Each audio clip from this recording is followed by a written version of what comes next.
The following has been brought to you by SJP World Media.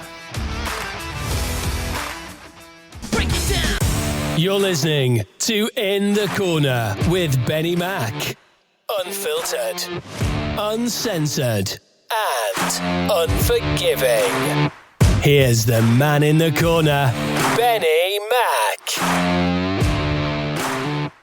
Mack. So, 41 of In the Corner. Happy Wednesday all, hope you're doing well. He is back. He is not booked this week. From across the pond, Mr. Tyler, how are you, sir?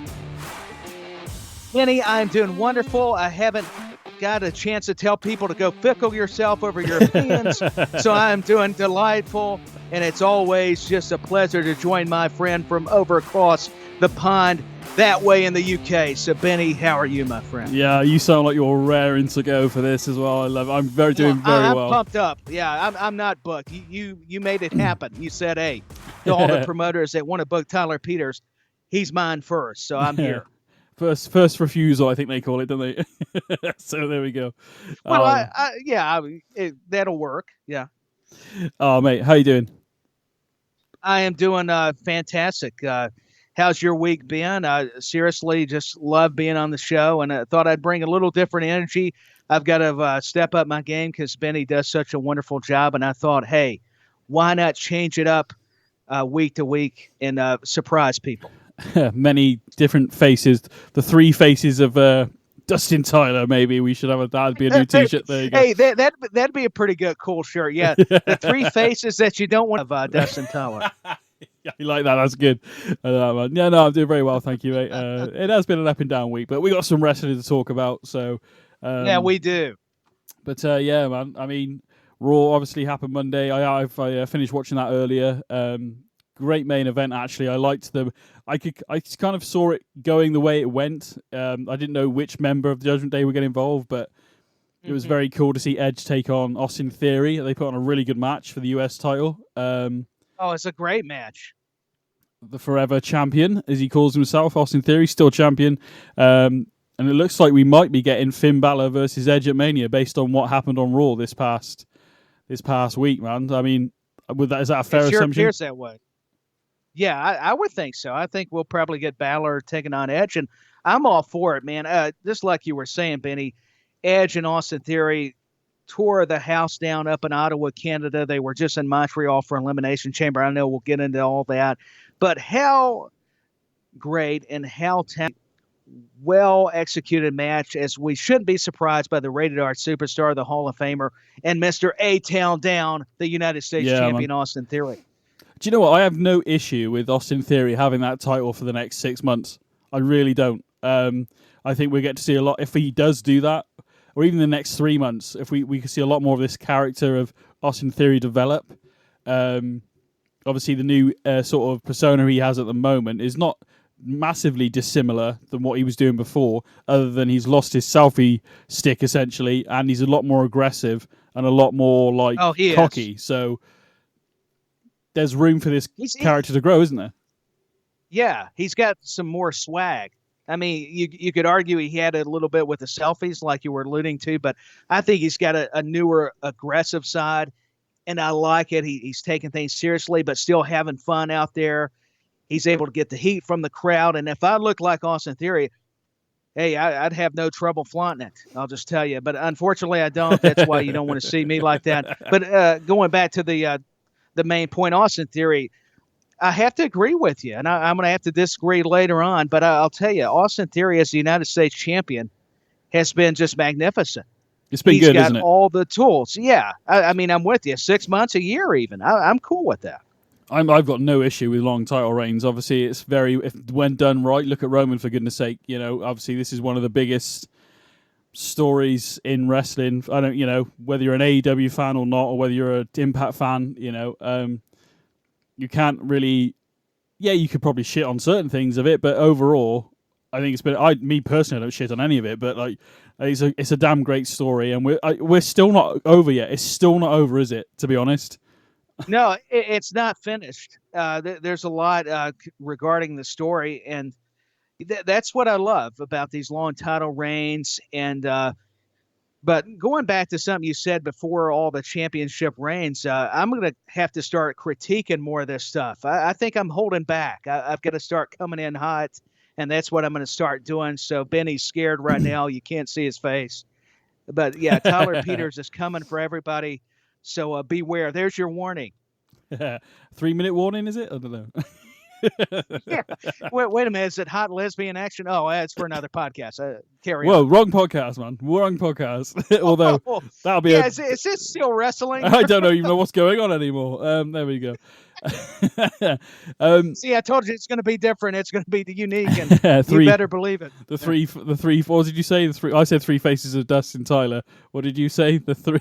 I can't remember what you said. Three faces you don't want to see. There you go. Even though you see them enough on social media with the selfies, you're probably like, is there a way to Photoshop his face out of them? I mean, that'd be more appropriate. Yeah. See, I take shots of myself. People don't realize how much I really make fun of myself, and at the expense of getting BenNy Mack over, which he deserves. I'll take shots at myself all day. I'll generate heat. Nah, man, we're a tag team. We're going to be world tag team champions at some point. That's what's going to happen, man. Yeah, we are. We're challenging all the podcast tag team champions.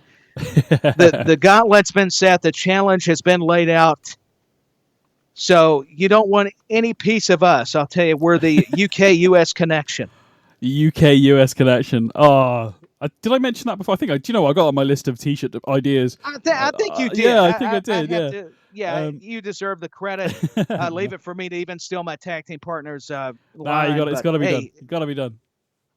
Yeah, it has to be. I was going to ask actually very quickly because I was going to ask this off the air, but I thought it'd be quite cool to ask it on the podcast. And then because obviously we've texted back and forth about this. Tyler has no idea what question's coming, by the way. But I don't. But, obviously we released the merch. We're in the corner. SJP World Media is now carrying it over there in the corner T-shirt. Me and Ty discussed a few things. Obviously, we discussed a few things. But how are you liking your Fickle T-shirt, Ty? I love it.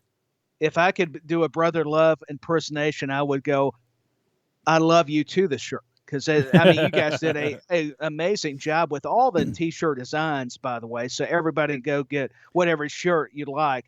But I got to plug the Go Fickle Yourself shirt. I shared that with family and friends on Facebook. Probably made some people mad. I don't care. That's me. I'm really not a laid-back, nice guy. That's only my gimmick. You're going to find out that I'm rough around the edges, if you can believe all that nonsense. But seriously, the shirts were just fantastic. I love the. I didn't know Cy was going to do the cornery use one. I said about possibly doing a Uzi shirt of some kind, but obviously we did a lot of Uzi stuff as it went along. So that I'm so looking forward to getting hold of the hoodie because I have to buy my own merch. The bloodline's red hot. You guys are just on a roll. The whole media network, the whole global empire.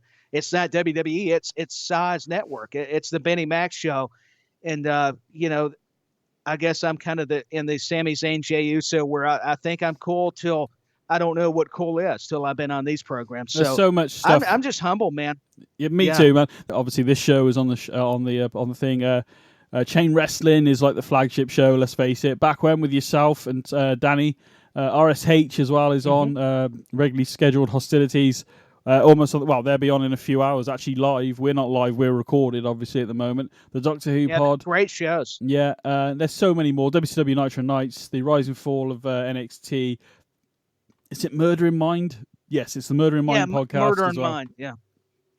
So there's so many things. And we are trying to get we are getting there slowly, me and Cy, but we are trying to get the Waiting Room, the Quantum Leap podcast, still going. It's being recorded. It is being recorded. It's just not come out yet, that's all. It might be a once-a-month show. I don't know. But yeah, there's so much stuff.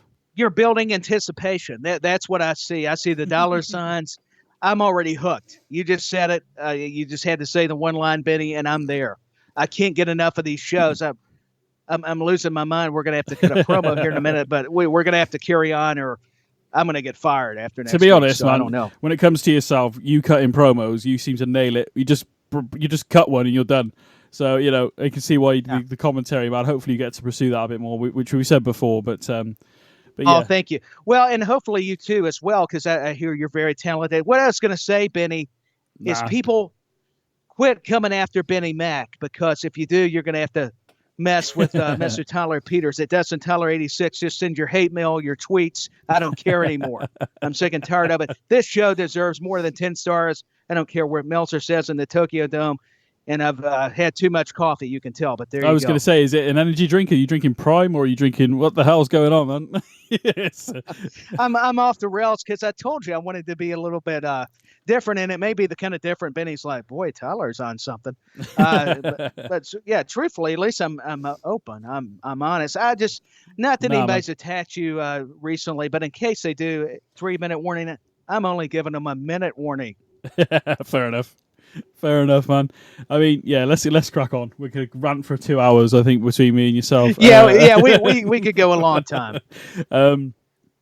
Right, so let me. Where's the button? Let me talk to you. So we put a question out on Twitter earlier today, and I asked, "What did you think of WWE Chamber? What was your worst moment, and what was your favourite moment?" We had a few responses here, Tyler. I'll go through a few here. Witticisms of Ben. At Witticisms of Ben on Twitter says, best moment, the main event, expertly done despite the outcome. I think that's a fair comment, to be honest. I think it felt a little bit flat towards the end until KO came out, but overall, fantastic way of doing it. Yes, as I said in my prediction show, and obviously you gave me your predictions via recorded voice message, Tyler. But I said my heart wants Sami Zayn to win, but my head says Roman Reigns is going to walk out champion, which is what happened. Ben also says, worst moment, not only Montez Ford not winning the US title, but playing off an injury angle to let Logan Paul in. So he didn't like that at all. I mean, what did you think about Logan Paul appearing in towards the end of that match? I didn't have a problem with it because Seth Rollins has already been teasing that they're going to have a program together. So I think it's a good way to get heat. I think Montez Ford, I do agree with him. I think he definitely showed for a long time. And eventually he's going to be either a United States champion, Intercontinental champion, even a world champion at some point. And have they been tag team champions on the main roster? I know in NXT they have. So there's still a lot of potential as a tag team with D'Angelo Dawkins. But I'll tell you, with all due respect to Dawkins, Montez Ford is the guy, and he showed it. He proved it. And we'll talk more about that when we break down. Yeah, definitely, yeah. There it is for DX. Elimination Chamber. There you go. Yeah, there you go. My bad. You said it, and my brain wasn't working at all, man. So there we go. I thought it was great. It builds more of the momentum where people don't always expect it. So I liked it. Cool. And he said, WTF moment, Brock v. Lashley finish. If White is being penciled in, why end it like that? And do you know what? That was a complete letdown for me. This was supposed to be the rubber match, and I mean, I think I said maybe Lashley to win this, which he kind of did, I guess. I can't remember who I said. No, me and you both said Lashley, Tyler. So we did get it right technically. Oh, yeah, so we did get it correct. But what a letdown for I agree with Witticisms of Ben here. I mean, I don't know how you feel about it, but it was a bit of a letdown, I thought. It was disappointing, but I'm not going to agree to say it was so much of a letdown. I think this is a good time that we're seeing Brock Lesnar become more the heel, and Bobby Lashley is going to end up more the babyface from all of this, with Lesnar having to resort to the low blow. Yeah, and so I think it's not over. They said the rubber match. I think even on down the line, we could see another match between Lesnar and Lashley after what happened, because there's still unfinished business that you could go back toward. So I'm taking a different stand on it. Fair enough. I don't know. I know we've seen Lashley and Brock a fair few times now. I was just expecting a little bit more from it. That's all. The finish. This past week on Raw, Omos has challenged Brock. Omos has challenged Brock for WrestleMania. No official answer yet. Obviously, we'll wait till next week for that. But so logically speaking, the way it was laid out, Lashley versus Bray at Mania. I don't know. That was how it was laid out. Well, but... yeah, because Bray even challenged, he was going to say it wasn't going to be Lashley or Lesnar on SmackDown.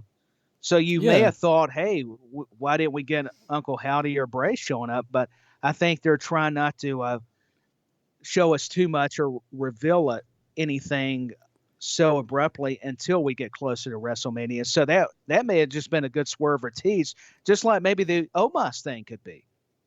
Yeah, definitely. I mean, do you know what? I know I said, do you know back at Crown Jewel, we were both like we didn't want to see Omos versus Braun. We weren't really into it at all.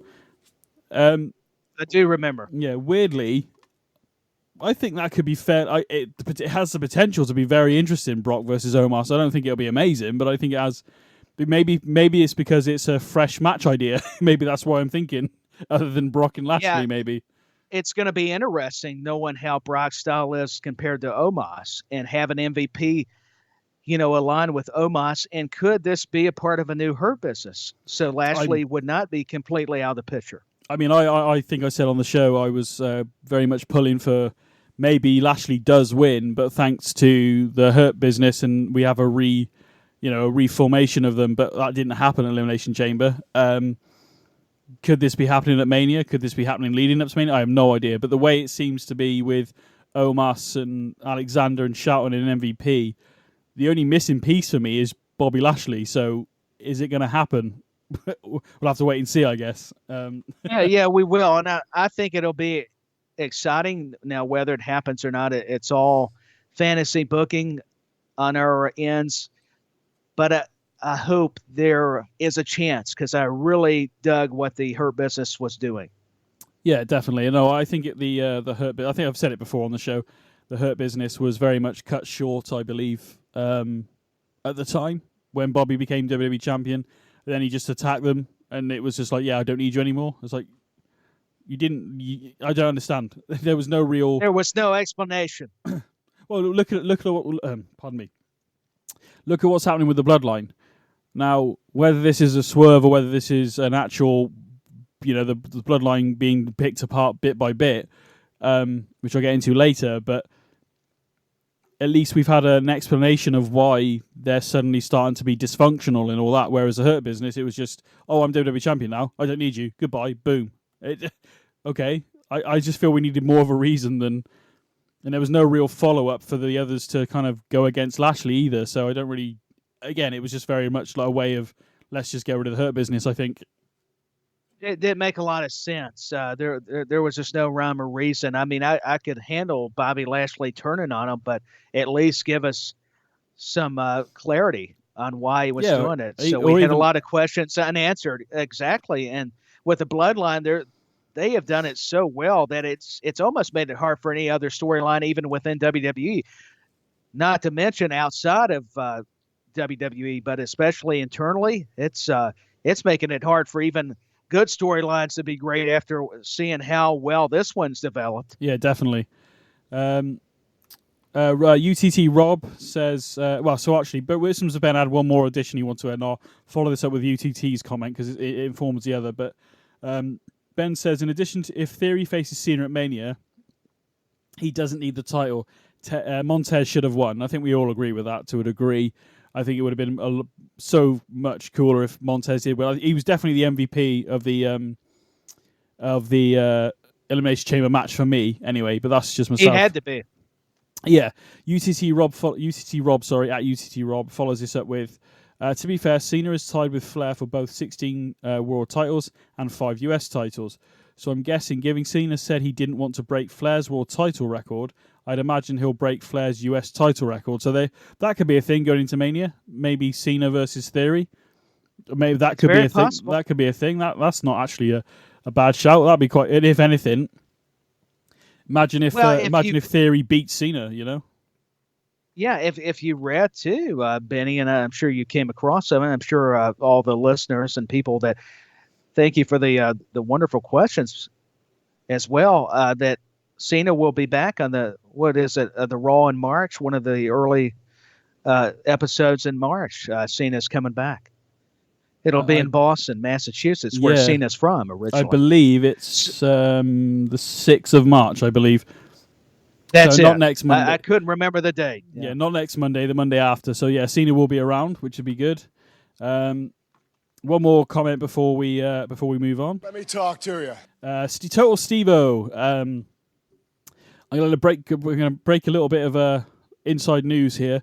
I was Uh-oh. I was asked to be on Total Steve-O's podcast this week. Unfortunately, time didn't allow, and I'm hoping I will get an invite down the line. So I want to give a little. I know he already knows because I already apologised and stuff. But I just want to say I'm sorry I couldn't make it this time, Steve-O. But hopefully I can in the near future. I just couldn't make it this particular week, which was a shame because the episode we were going to look at is CM Punk, I think, negotiating his contract with Vince McMahon back in the day during that classic. Summer of Punk. So I'm really gutted that I don't get to talk to Steve about that, but I will be listening. And like I said, hopefully we can get down there.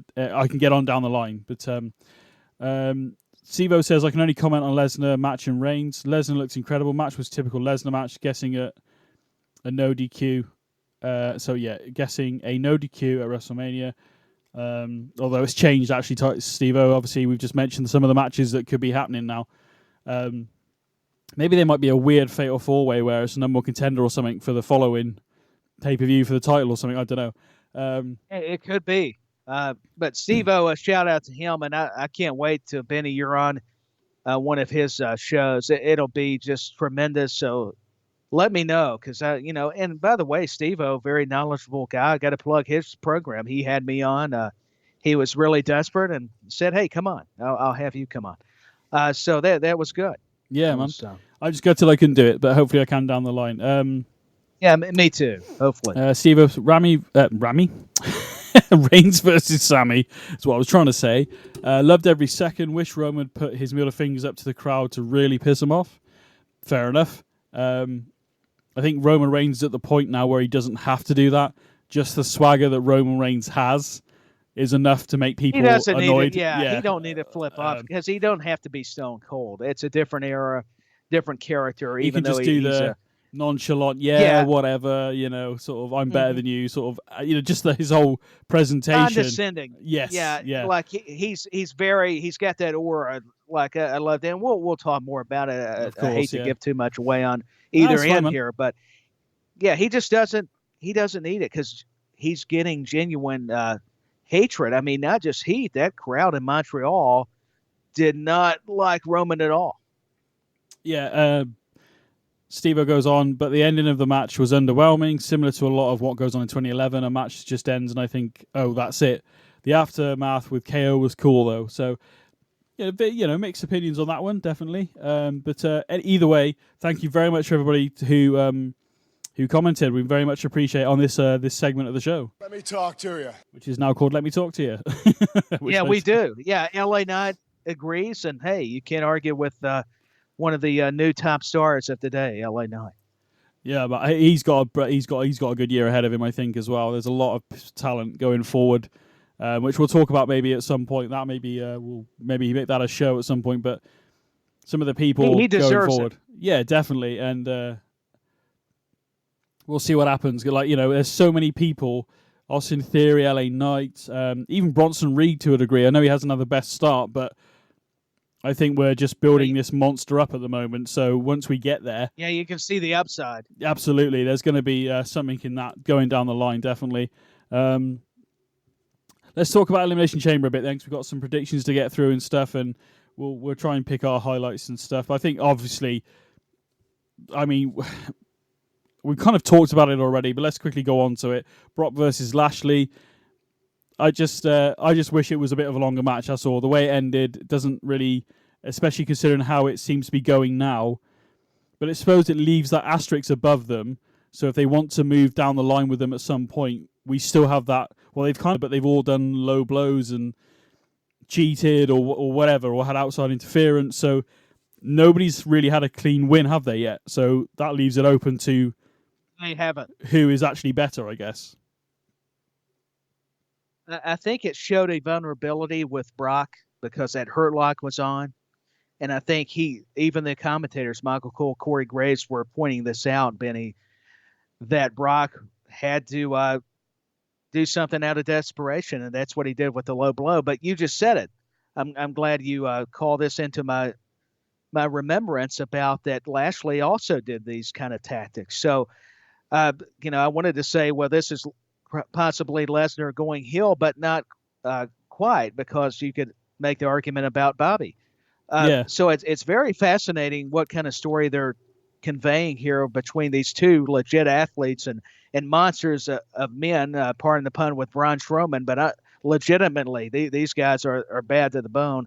And I thought the match was entertaining, and I get why people were disenchanted with the finish, but I didn't have as much as a problem. I've kind of already answered that with the questions we had just in the previous moments. I just think there's a lot left that they can tell from Lesnar and Lashley's angle and with Omos, and we'll get into that when we talk about Raw. But I thought it was, Lesnar and Lashley can only work a certain style of match. It's not just Lashley, it's Lesnar too. And I think for what they were able to bring together, this was good.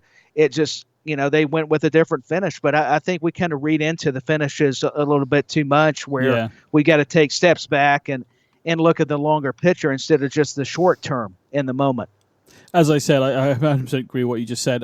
It's just I think it's more of it's a good way of, at some point we could have a match where, because Brock, I would assume Brock is going to be done with WWE a fair few years before Bobby Lashley is. So at some point down the line, we could see Brock versus Lashley one more time and actually a clean finish to cement, like Rock when Rock beat Hogan. And then Cena beat Rock and stuff like that. I know there was a longer story there, but, so this leaves it open for me for a possibility of maybe 6 months down the line, maybe SummerSlam, we have it, and this is like the last time, and one of them will go over clean with no interference and no question on who is, at least in that time, maybe the sort of the top guy, really. Because obviously we don't know what's going to happen with Roman. We're all assuming that Cody's going to go to Mania and beat Roman. There is a strong possibility that doesn't happen, but we'll see, obviously. Yeah, we will. But if Cody does beat Roman and Roman disappears for a little bit, Cody's going to need people to defend the title against. Cody and Bobby Lashley would be a good match, I think. It would be a very intriguing match.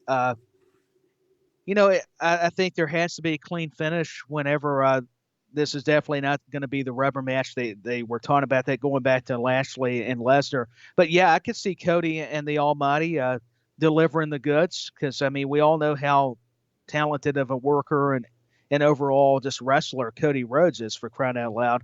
And we all know the skill set of Bobby Lashley. And you could just imagine those two mixing it up would be very fun to watch.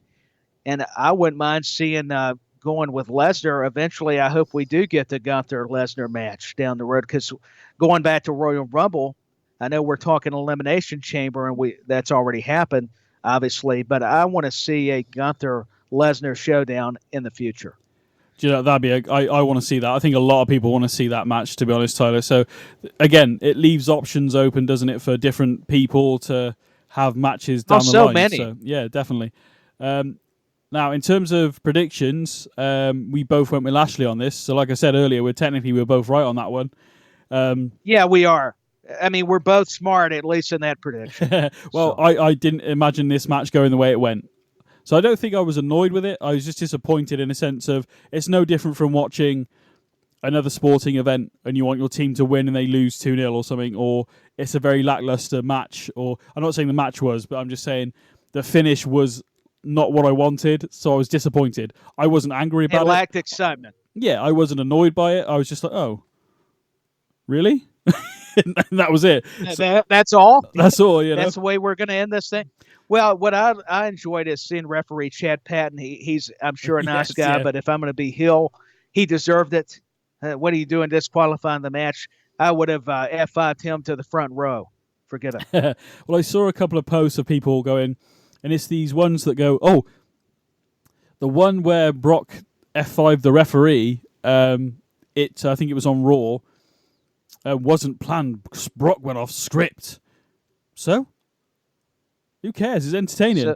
And apparently the it one... It don't matter. Yeah. Plus, what are you going to do? It's Brock Lesnar. Even if it wasn't, he'd freaking pick you up and snap you in half, for God's sake. Right. Right. What's the ref going to do? Oh, please. Yeah, probably begging for his life. And Brock's like, I don't care. I'm throwing you over the barricade. But then I'm also at Elimination Chamber, apparently... was it Elimination Chamber? Yeah. Apparently... Yeah. It was planned, and I'm like, yeah, and so my point is with this is not I'm not annoyed by it, but if they feel like in that moment this is needed, then just do it. It's entertainment. It's meant to be, if we didn't have stuff that like that happened, like where it was just off the cuff and they just did it, things like Austin 316 probably wouldn't exist. The T-shirts with Suplex City wouldn't exist because Brock just said Suplex City bitch in one match and the microphones picked it up and it became a thing. So it became a line. Exactly. It's no different from the I mean, Go Figure why not? Yourself Yeah, T-shirt you available brought on up a SJP. great observation. Yeah, go ahead. I was just saying it's no different from the Go Fickle Yourself T-shirt, which is available on SJP World Media. Cheap plug there. Yeah. So go figure yourself because you'll get a T-shirt if you do. It's going to be awesome. I couldn't have said it better myself, Benny. Yeah. That's why. Hey, we're a tag team. I just made the tag said go ahead because I was getting a little full of myself here, a little ahead. If you'll have to forgive me, but I was just going to insert there. Yeah, you deserve credit, Benny. You brought up a good point, if not a great one, about Austin, about The Rock, about those stars from the Attitude Era. We would have, and even before, we wouldn't have had that spontaneity, that sense of danger. And that's what Brock Lesnar, these kind of segments give you. I mean, you do feel bad and get sympathy for the referees and the wrestlers at some point because Brock is just, he's legitimate while him and Lashley pair up so well. Because both, if you look at their careers outside of wrestling, whether that's UFC, Bellator, what have you, I mean, these guys are really bad athletes and you don't want to mess with them. They're very intimidating to look at if you're around them. And to see, even with a different variation of Brock's personality and Bobby's coming out too with his personality, it's just very fascinating to see the trajectory of both these guys. They're decorated athletes, champions, and to see this clash and see referees get involved. It's not been the first and will not be the only time that whether security or it's an official or somebody gets F5, they're suplexed or just obliterated by either Lashley or Lesnar. Pardon me. Yeah. I liked it. I didn't have a problem with it. So what if he went off script? So what if it's part? Like you said, it's entertainment. Yeah, I just don't get the need. I mean, I know people want to know stuff backstage. It's interesting to see documentaries and how stuff is done, how they interact with other people. See these human beings. But why does it matter if it was on script, off script? Just enjoy it, man. It doesn't. I mean. Yeah, we go fickle yourself. Yeah. You deserve to just go fit, and then you can wear my T-shirt, and I'll love you again. There you go. Anyway, Stone Cold said so, and BenNy Mack did too. It's been 14. 314. I don't even know what that means. Okay. I don't know either. I was afraid to do the 316 because then we get all the hate mail. Oh, that's Austin's thing. BenNy Mack 314. That's going on a T-shirt. Well, if it doesn't, I don't I'll know where the aside. heck I was coming from. That's brilliant. Let's go with it, man. Go BenNy Mack 314. Go fickle yourself on the back or something. I don't know. That's your line. I can't use that.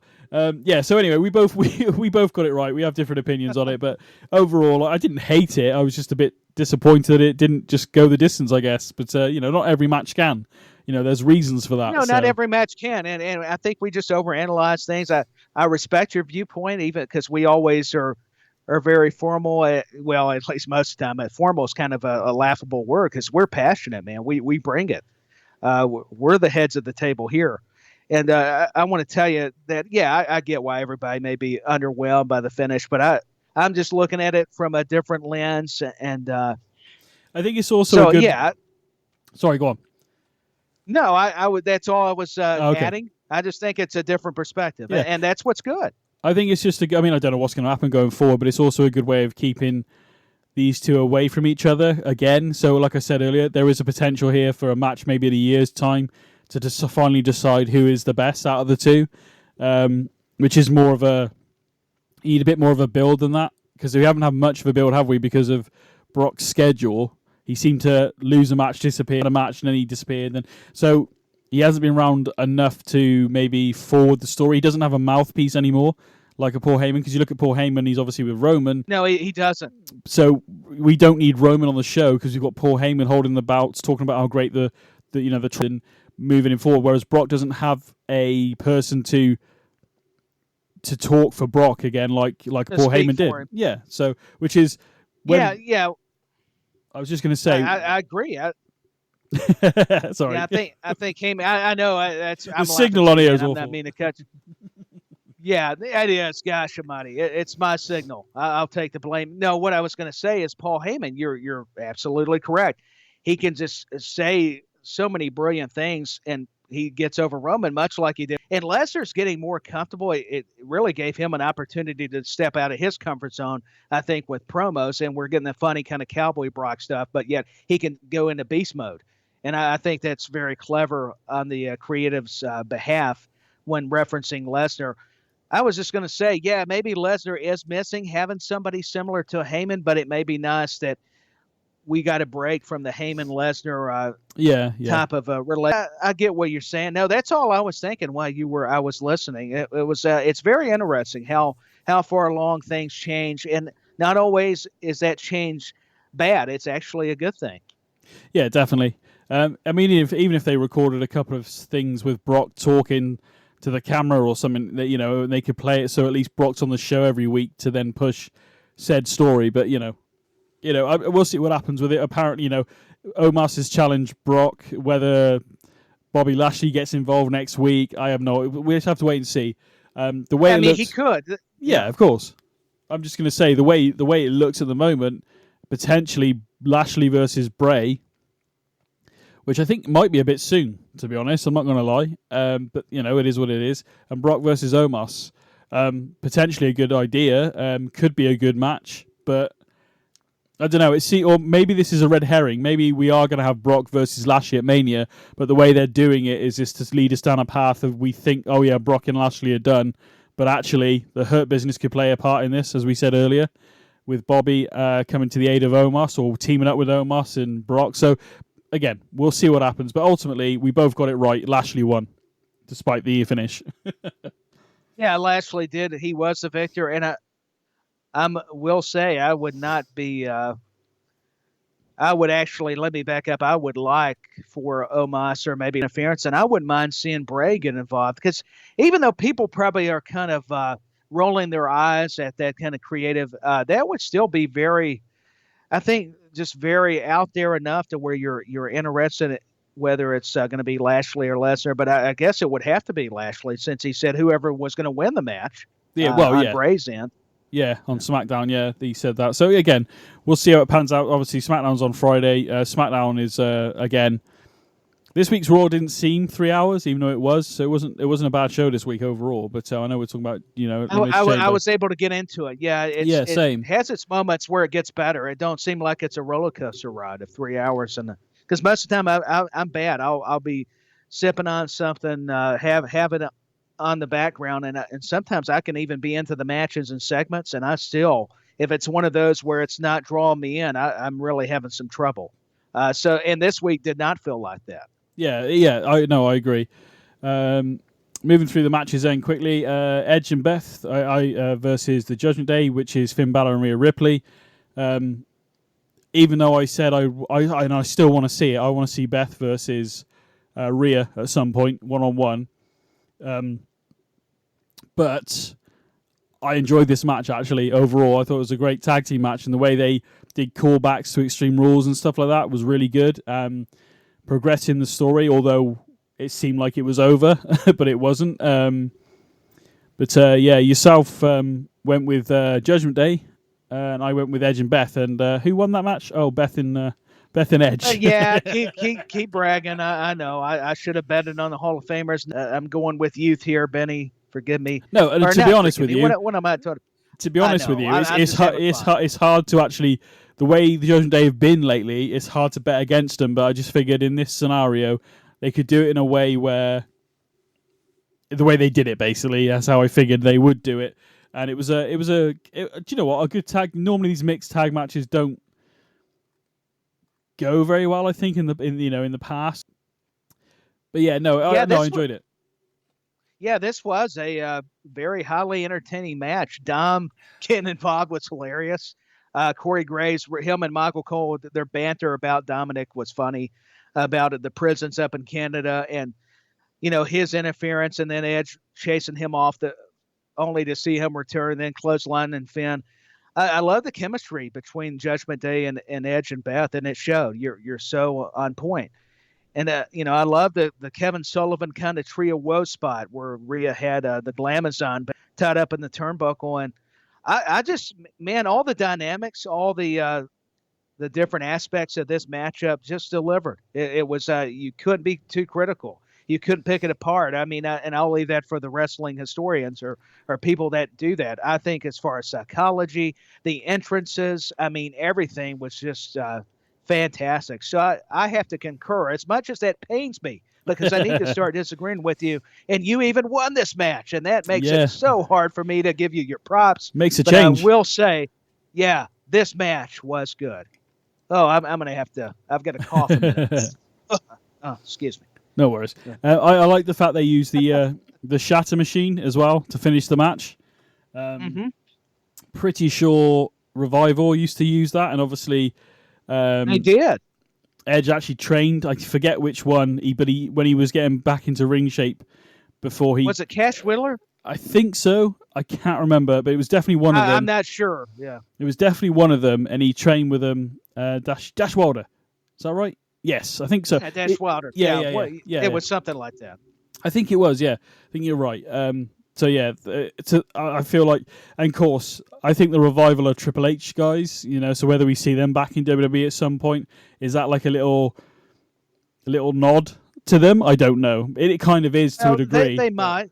But it was cool to see that finish. Who's to say? Yeah, I'm with you. I thought it was a great kind of homage to them. Yeah, I feel. Again, we talk about reading into things.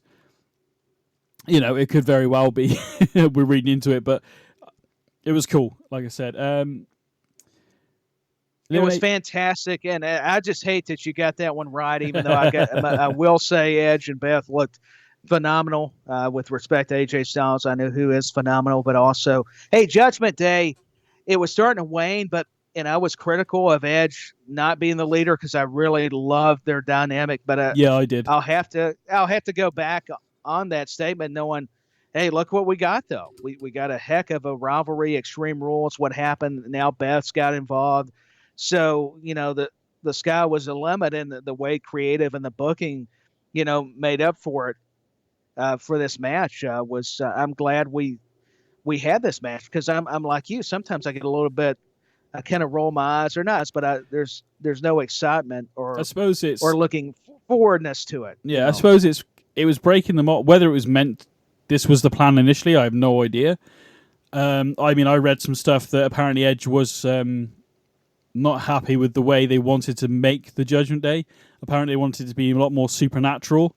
And I'm talking under Vince's term. And whether that's true, I have no idea. That's just hearsay in stuff on the net.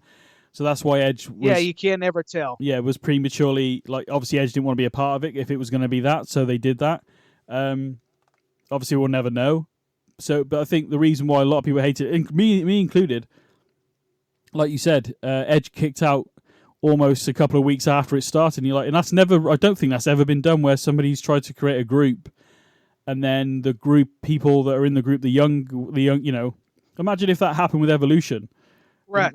So it's just, I don't think it's ever been done. I could be wrong, but I don't think it's ever been done before. So for us to try and get behind a group without somebody anchoring it, which would have been Edge and this cult sort of leader type thing that was going on at the time. But that's what made it stand out. I mean, you're, I'm having to concur with you, and as much as that pains me again, wow, I'm having to agree with Benny again, but it's so true. You're just spreading the gospel of reality that, hey, Edge is this was actually a good move. Now, whether, like you said, everybody read into the whole idea of, well, it was too supernatural. That's back when Vince was, taking charge of creative. Then who actually knows the true story? Rather, I have found this to be one of those storylines that needed a resurgence, and thanks to adding Dom and having Edge and Beth and then Rhea and Damian Priest and Finn Balor has just been what the doctor ordered, as they said. And Rhea, or as they say. And Rhea, yeah. I mean, Dom is doing bloody great at the moment in this role that he's kind of got on. He's tremendous. I mean, Roman was not the only one that got heat. Dom got major heat I mean, that Montreal crowd, he's getting it everywhere, but those Canadian fans, and I'm saying this with all due respect, they know how to bring it. That was definitely incredible. 100%. I did not expect them to really throw that much shade on Dominic. But, he had to love it because you're doing your job right. As soon as Dom, that's what I like. As soon as Dom starts talking, the crowd are literally like, shut up, boo, we hate you, shut your face, little. And then especially when he brings up the fact that he was in prison and he was in the yard and all this stuff, and ultimately they're saying he was in prison for about 2 hours. In prison, yeah. He was only in prison for 2 hours. He wasn't in the yard. He wasn't in. It wasn't like he had a prison break moment, or or something like that. But he was 2 hours was enough. They should do that. They should try. They should have Dom fake a prison escape video or something like that. They should, like the TV show. And I haven't even watched it. My family's been watching it, like binging it on Netflix or something. I remember when it came out. Do you know what? And I've heard nothing but great things. But they should. Do you know what? I just thought of something, because obviously WrestleMania Goes Hollywood. I don't know if you've seen the Seth Rollins Joker parody. Yeah, it was funny. It was really Becky Lynch doing her Batman voice though. What's that about? It was quite cringy. She actually did good. Yeah, who would have thought of? I know some women have deeper voices too, but she actually was convincing. I mean, she's like, and Seth as the Joker was perfect casting. I mean, he with his laugh and the way he's presenting himself now is you couldn't get much better than that. I thought, this is going to be a little phony, but no, it actually turned out better. No, than it was good. I was just thinking Dominic could either do maybe a Shawshank Redemption, maybe, or even like a Prison Break parody or something like that. Or the Green Mile or something. Or the Green Mile, that would be quite movies. Good. Yeah. There's so much they could do now that it's Hollywood. I mean, that's true. We ought to do like a show, or maybe if you even when you do it solo, Benny, just ideas of if they're doing Hollywood, what commercials they could do. Maybe we should we could do it we'd have to do it in a certain way, but we could definitely film separately and put something together for In the Corner Goes Hollywood. We'd have to think of something off there. We're brainstorming now live on the podcast, but I think we might have to do something, man.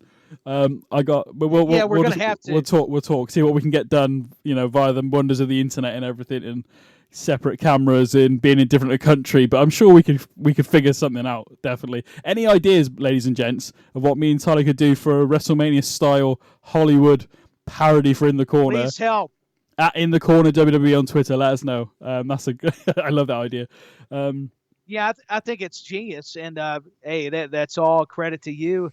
Even though, I did pay you some money under the table, but that's for another podcast. But no, going back to Elimination Chamber, man, this was a loaded show. I mean, this was one of the Elimination Chamber events that I was actually hyped about, and I never thought I would say that about every EC pay-per-view, then now premium live event, whatever you want to call it. I agree. So we have the women's Elimination Chamber match. The winner the winner of the match would determine the number one contender for the Raw Women's title. So Asuka versus Liv Morgan versus Nikki Cross versus Raquel Rodriguez versus Natalya versus Carmella. First thoughts on this match, Tyler. Overall, I mean, I will admit, I will quickly say before we go to you, I wasn't overly hyped about it in the first instance. But I think it's actually maybe I had less of a investment in it. So when it actually ended up being pretty good, I was blown away. I wasn't blown away by it, but I thought it was a better match than I imagined. Anyway, it was. I think unfortunately for the women's division, if you don't have the other big stars, the main event caliber, upper echelon top talent, it tends to go that way. Unfortunately, because I say that. And I wish I didn't have that kind of perspective. So I get where you're coming at it from with that kind of thought process. But I'll tell you something, Benny. I've been very critical of Liv Morgan over, since SummerSlam, prior to SummerSlam with the Ronda Rousey program. I was so much in the favor of Rousey, but how things change. I am now in the corner of Liv. After seeing that matchup, I think she just talk about somebody that was highlighted and with being creative with their move sets even more, showing me a little more of a variety that sold me more on Liv Morgan. She, yeah, no, I mean, I'm a Liv Morgan fan. We were very critical. We were both had. I wouldn't say we were overly negative, but we definitely didn't like the Ronda Liv match at all. The botches here and there. We couldn't figure out at the time. Yeah, we critiqued it. Yeah, whether it was Liv or Ronda, or whether they just didn't mesh together. We didn't really know. But also the Raw.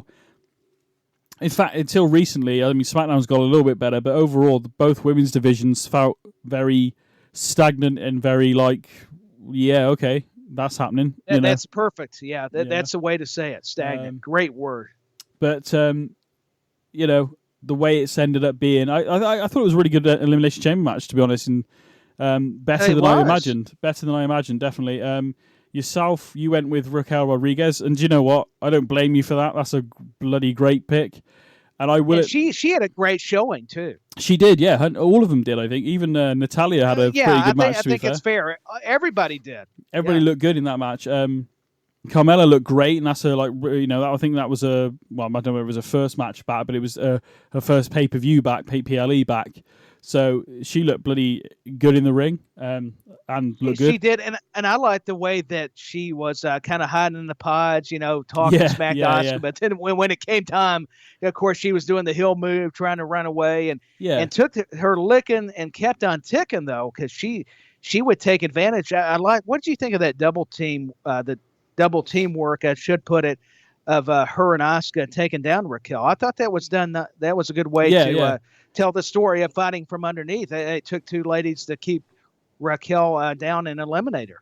I don't think anybody is coming out of that match and you think, the internet sleuths will say, oh, they buried this person, they buried that person. I don't think anybody looked weak. Everybody looks a good launch pad going forward. Yes, only one can win it. And obviously we've got WrestleMania, was it 6 weeks away, something like that? Yeah, 6 weeks. It's getting very close. Yeah, so I don't think anybody looked bad in that match at all. But you went with Raquel Rodriguez, I went with Asuka, and I will admit, if you listen back to the podcast, I think I was torn between Asuka, Liv Morgan, and I think even threw Carmella in as my sort of top three. But obviously we can only pick one. And ultimately, I thought, with everything going on with Asuka at the moment, and this, I don't know what's going to happen at WrestleMania, but do you remember when Asuka first came up and she went against Charlotte and Charlotte beat her, and Charlotte was the first one to ever beat Asuka? They missed they missed an opportunity there, I think, for Asuka to be, at least undefeated a bit longer. So I feel like this may be Asuka's sort of redemption story, do-over, whatever you want to call it. But again, if anybody can beat Bianca Belair on this reign that she's had, I think out of those women, no offense to anybody else, Asuka. Brett, my heart's just broken that my pick didn't win. That's all I was going to say. But Asuka, I mean, she is so talented, and the way she can wrestle, just that whole Japanese presentation. And I don't mean that as a knock. That's an ultimate compliment, by the way. I just enjoy, and especially this darker entity that I guess the audience over there and the fans in the UK and the States and North America overall have always kind of known too, that really follow the New Japan Pro Wrestling or the different Stardoms, or it's Stardom, just one promotion, but you know what I mean? Some of the promotions over that way, and now they're seeing Asuka showcase it over here on like Monday Night Raw or on premium live events or a SmackDown. It's really fascinating to see unfold. Yeah, I would say it's a negative as such, but I do feel maybe Asuka, I mean, she cuts fairly good promos, but I think maybe Asuka could benefit from having somebody be her mouthpiece to a degree. And I don't mean that. I just think maybe it would add an extra element to her. Just to have somebody be that sort of like, not translator, but I think just someone to sell her a bit more. Just help her along. Just help her along. That's a better way of putting it. I'm trying to say, I don't mean to be disrespectful at all, but sometimes when she's, and she starts, obviously I don't speak Japanese or Mandarin, whatever. I don't either. So don't ask me. Yeah, exactly. So you know what I was trying to think, the wheels were spinning when you were examining and kind of bringing that to light to everyone's attention here. Benny, I was trying to think of who on the roster, or maybe somebody that's a free agent you could bring in that would be compatible as far as meaning her mouthpiece. So that's very intriguing. I'm not sure. I'm not sure, to be honest with you. I am. It's just more of a thing I've thought about recently. So I'm not really who could that be.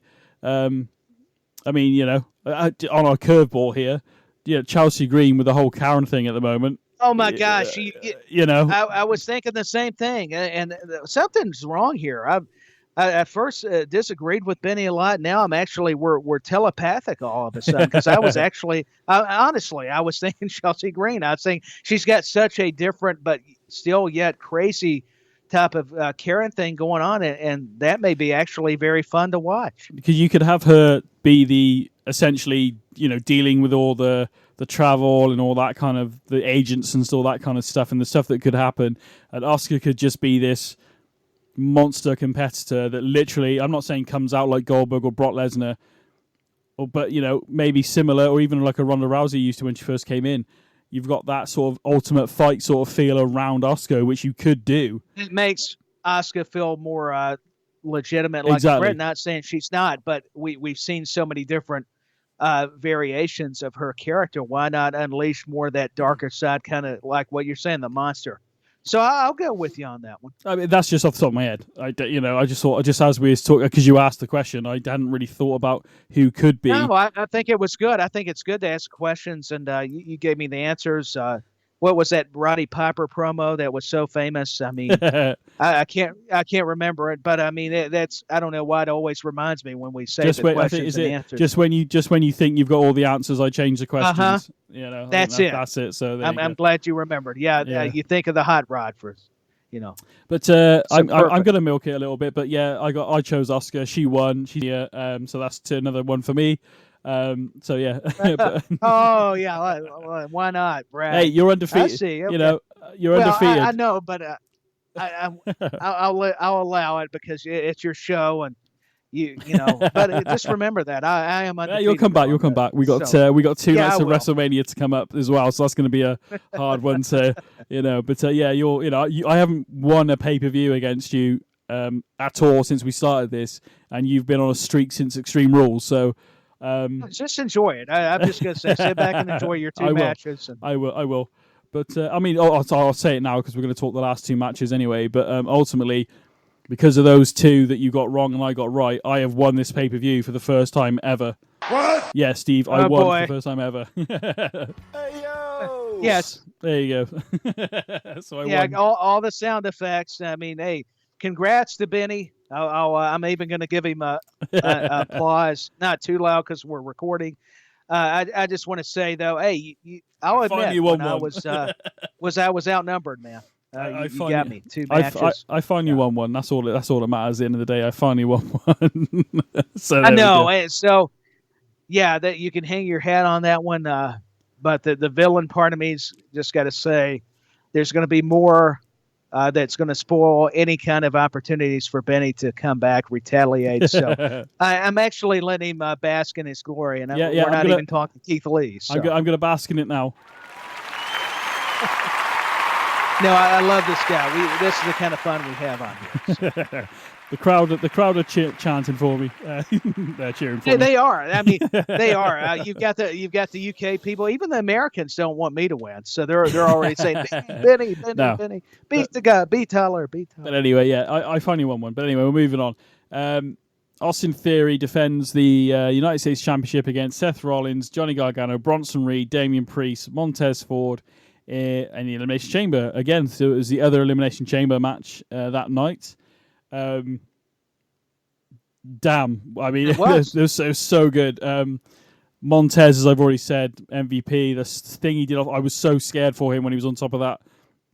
I was nervous. It was. Oh my gosh! And I thought, is he gonna?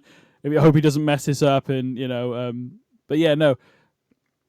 Blooming great match. We both went for Austin Theory to retain, which maybe with a little bit of help from Mr. Logan Prime Paul. Logan Paul probably had something to do with why he won. Only a little bit, I think. It's just a smidge, nothing major. Nothing major, no. I mean, what do you? I mean, I think we both liked it, but I mean, what were your thoughts on this Elimination Chamber match overall? I thought the match was just stellar. Johnny Gargano was, to me, this is the kind of match where he thrives. It reminded me of the days of NXT a little bit on the main roster for Gargano and Damian Priest. We talked about Bronson Reed. What a monster he is. The upside, the potential has always been there. And I think it's good for a lot of these wrestlers, whether they've been released or they just decide to go work elsewhere, whether it's New Japan, Impact, AEW, and then come back, or just the indie scene. And then it's like there's a resurgence. There's new life. And that's what prime example would be Bronson Reed. Austin Theory, what can you say? Did fantastic. Montez Ford is a star. That spot, I'm with you. I was scared for my life because I'm afraid of heights, but he can pull it off. It still bothered me, but he did it. And I got to tell you, there was so many spots we could analyze, but I'll just tell you one brief one, Benny, and you'll be able to get away from both Gargano and Seth Rollins, and the other door was open. Yeah, that was good. To the other side of the pot. Yeah. That was good. And then they just were beating him up, man. And it was Austin was selling it. It was just great. I mean, there were so many parts of this matchup that, I'm not one for gimmick matches all the time. I don't mind a good old steel cage match, Hell in a Cell every now and then, or a ladder match. But I do enjoy Elimination Chamber, and I think more than I thought I would, especially if it's done correctly. And I feel like they got it done in both the women's and especially the men's, with all due respect. Because most of the time we're bragging on the women. The men, they step up their game when they need to. Yeah, I think both Elimination Chamber matches were good. I think, and again, it's all subjective. I think you're right. I think the men's one only, I'm going to say only just beat the women's, but I think it was slightly better. Now, whether that's because there was a title on the line, I don't know, or whether it was because of the spot Montez Ford. That may all factored in. Yeah, that's true. I didn't. I'm glad you enlightened me and the audience there. Logan Paul obviously got involved. Some people liked it, some people didn't. That dude has done nothing wrong so far. I liked it. I mean, I don't have a problem with it. I mean, we've talked about it, but I'm anxious to get your thoughts on it. I think it just adds more to dislike about him, and he's going to, I guess, be the heel, I'm assuming. We've seen Seth kind of do the tweener role. I'm not sure, but I like this because Seth was already, I think there was a video he shared on social media kind of making fun of Logan Paul, and that's all to build into this angle where they can have the match at WrestleMania. So that's all I was looking at it from that kind of standpoint, and I was fine with it. I think I was glad Austin Theory retained. I like him being a long champion. You said that as well. So I don't know. Maybe what was your opinion? Because I didn't have a problem with Logan Paul. I like yourself. I was very much after Rumble when Seth got eliminated by Logan. One, what a shock, and two, Seth isn't going to let that go. Seth Rollins is the freaking one of the top guys, so he's not going to like the fact that some YouTuber came into Rumble and eliminated him. So I felt this was going to progress. Obviously, comments were made, and then Logan Paul injected himself into that Elimination Chamber when Montez Ford was trying to be helped out because he got got injured in that match. The curb stomp what was it, the outside? Yeah. And, that's right. Yeah. And then Logan Paul did that. It did look brutal. Yeah. What do they call it? Is it buckshot lariat? Is that what they call it? Oh, yeah, the buckshot lariat. He does it nicely. I mean, I know Adam Hangman Page, so many others have done it.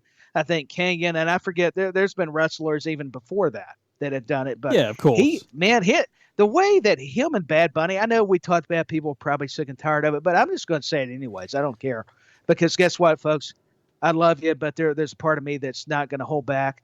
So I'm just going to say Logan Paul, I mean, the way he's just came in transition and came into wrestling, much like Bad Bunny, I mean, I've just been impressed with. I mean, what do you think? I mean, I think he's doing a marvel. I'm looking forward to Logan Paul versus Seth Rollins. Now, if you'd have said that to me back when Logan Paul first appeared with Miz, I'd be like, whatever, get that. I don't care. Whatever, I don't like him, and I still. Yeah, you wouldn't have bought it. Yeah. I listened to a little bit of his podcast when Cody was on it, just to see what it was like. I'm sure he's a douche sometimes. We all are, but based on that brief segment I listened to, he sounds very. Even though he's a freaking millionaire or whatever, and all this YouTube and his Prime stuff, and yeah, he's got this ego about him. I think Logan Paul in front of cameras. I could be completely off base here, so somebody might prove me wrong, but I feel Logan Paul is playing a character in front of the camera, YouTube, podcast, whatever. But on the podcast, he was very humbled. It seemed like he was a very humbled person. And he was very happy with the way his life's going. Yes, some people hate it. Some people are going to hate you for, tomorrow, Tyler, you could win the lottery and be driving a freaking Bentley or something. That's life. So it's life. So and they're going to cuss me down the road, and I'll be happy about it. So but no, that's the thing.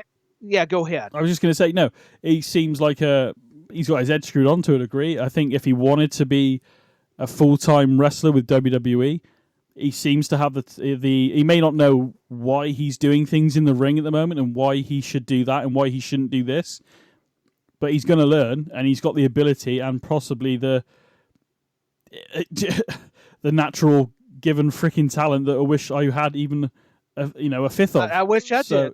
Yeah, me too. I think that's what helps. We can be jealous even in the most envious ways, and it be a good emotion to have. And I think that's what generates the legitimate beef with people. Yeah, exactly. But that's what makes him a good. That makes him a good heel, though, as well, doesn't it? It does. Yeah, exactly. I was just correlating with what you were saying there. It was everybody can relate. That's why we can't stand this guy, but he's perfect for putting in front of the cameras, for be the spoiler to what Seth Rollins or anybody's when they were right there to grasp another U.S. title or just win a monumental matchup. He's the kind of guy that can come in there and ruin the moment. And you go, you know what? I hate that guy. Don't hate him. That's a little strong, but I dislike him. Yeah. And you'll go, well, wait a minute. If he's supposed to be where we don't like him, isn't that kind of the point? You kind of answer your own question. Yeah. But you hate him, but you go, that's always a nice change. When you see him, you knew something was bound to happen, but I didn't foresee both those guys just colliding. And you got to think about the distance of the ring too. Yeah, I mean, again, for both. I mean, we know what Ricochet can do, and we're seeing every time Logan Paul gets in the ring, we're seeing more and more what he can do. Like I said, he may not necessarily know the full psychology of everything, but he can learn. Yeah, and I think he's taking it seriously. He is learning. Seems to be, and that's at least that's the impression, right? So I think that's why there's a lot of people are excited about Logan Paul. I think Logan Paul, Seth Rollins at Mania, which I think is going to happen. Now, whichever night it happens on, I have no idea. But I feel like a Saturday night, but that's just a guess on my part, obviously. But could be one of those matches that are just blow your mind. Well, think about how well he did back at WrestleMania. Pardon me, let me get that word out. But also how good he did against The Miz in that match at SummerSlam. I was able to be there, and man, that was a great match. That really was not what I expected, and I was glad of the result because that made me know, hey, look, this Logan Paul guy means business. I mean, he's entertaining, but he knows how to work. I mean, this guy's catching on. Look how he did against Roman. And I hate Crown Jewel as a pay-per-view normally, but damn, what a match. Yeah, him and Roman tore the not the roof off, but the tents. Pardon me, I don't know how you would describe it, but it was good. I didn't mean it like that probably was wrong, but there's no one like Arena. Oh, so cool. It's like, shut up, what? No, that was good. That sounded like that was probably awful. But forgive me if there's people in Saudi Arabia that are listening that they're probably like, who is this douchebag? But I wanted to get cheap-heat, I guess. Well, there you go. But it was a great match. It was. I was disagreeing. I probably shouldn't have said 10, but I've already went there. So I know. I know. Don't worry about it. But yeah, no. I buried myself. Yeah. But there's an interesting thing here. I mean, we'll talk about more about that anyway down the line. But because we're talking about it now, I've got to say this. What if Logan Paul beats Seth Rollins? Now, Seth Rollins, oh my God, if he beats Seth Rollins, what a freaking big win for Logan Paul that would be.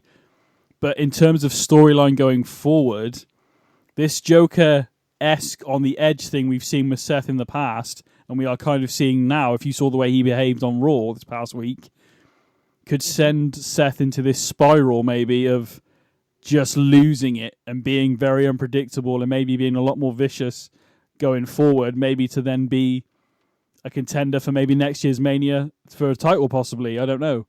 But there's several ways you could go with that. But that would be quite interesting. No, I would like to see that. I was just concurring. I think we need to see more of that aggressive side to Seth outside of this kind of carefree, laughable character. We got to see more of that kind of Seth Rollins eventually come out, and Logan Paul's the perfect candidate to do that.